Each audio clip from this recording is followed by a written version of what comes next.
no major slowdowns right now. We check this morning's weather conditions with a brand new member of the Action News Now Storm Elite Alert Weather Team. Say hello to meteorologist Scott Elnes. Good morning, Scott, and welcome. Well, thanks, Kelly. Yeah, boy, I'm just super excited to be here. As we'll talk about in a minute, my connection to Chico is fairly strong, and it looks like we got some good weather coming our way as well. Let's talk about the weather outside right now. It is, actually, we're seeing a little bit of a change coming our way. It's not a huge change, but we do have some clouds out there, and it's kind of nice to not see as much fog. Still that inversion. You know, these West Coast inversions, they just get crazy out there. Right now, temperatures are sitting around freezing in Redding and Chico, but you kind of take these with a little bit of a grain of salt because with an inversion, you're going to see temperatures very different depending on the elevation that you're at. So you got to be a little bit careful as you're heading out this morning. We do have calm winds. That's typical for an inversion this time of year. And it's, you know, what's interesting is while we see a little bit of a change coming, there's not a whole lot, but there's one little piece of the forecast coming up that I really like that I'm going to tell you about. Why am I showing you something that has very little visibility? Because we don't have as much fog around our area. So some good news for us. We are going to see some, we'll call it mostly cloudy skies for us, even in towards the northern valley as well. So a little bit of a change coming, but all in all, we're still looking at some pretty mild weather, but a little bit of good news potentially for some skiers as well.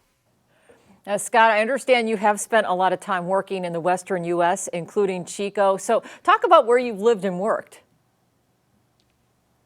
Well, so I started off, you know, life in Seattle, and then ended up doing my first job out in Alaska. So when the cold weather rolls around, I got your back when the really cold weather rolls around. But what I did, and why some people might be wondering what I got here, is my exposure to Chico was in the late 90s. As a musician, I came up, I'm giving away my age, came up kind of during the Seattle grunge era, and then came through Chico as a bass player, basically playing the clubs. Also a fan of the, I've been in Bend, Oregon for the last 15 years, also a fan then, as you well know, Chico, I mean, arguably one of the craft beer capitals of the country, if not the world. So my attachment to Chico goes deep, and you guys know the secret is that Northern California really is one of the most beautiful areas on the planet, in my opinion. You know the secret. So I'm curious about your music career. Do you have a favorite type of music beyond grunge? Like, what do you play today? Actually, what's funny is up until very recently, what I did was me and another guy would just pick up an acoustic guitar. I'm kind of tired of, like, when you try to make money as a musician, what you end up doing mostly is losing money as a musician. So me and a friend just kind of took some guitars, and then we learned a bunch of Neil Diamond, we learned a bunch of John Denver, we learned a bunch of songs that everyone could sing along to. We were called the Sing Along Brothers, and what we did, rather than making money, we actually raised money for the Central Oregon Veterans Ranch. We managed to raise about $10,000 for them over the history of our long and storied history as a Sing Along Brothers duo.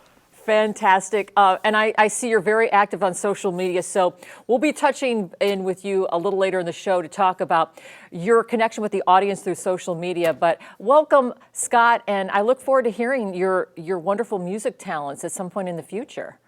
Okay, maybe a little riff. All right. Thanks, okay, bud. all right. Thanks, Scott. We'll check back in later in the show.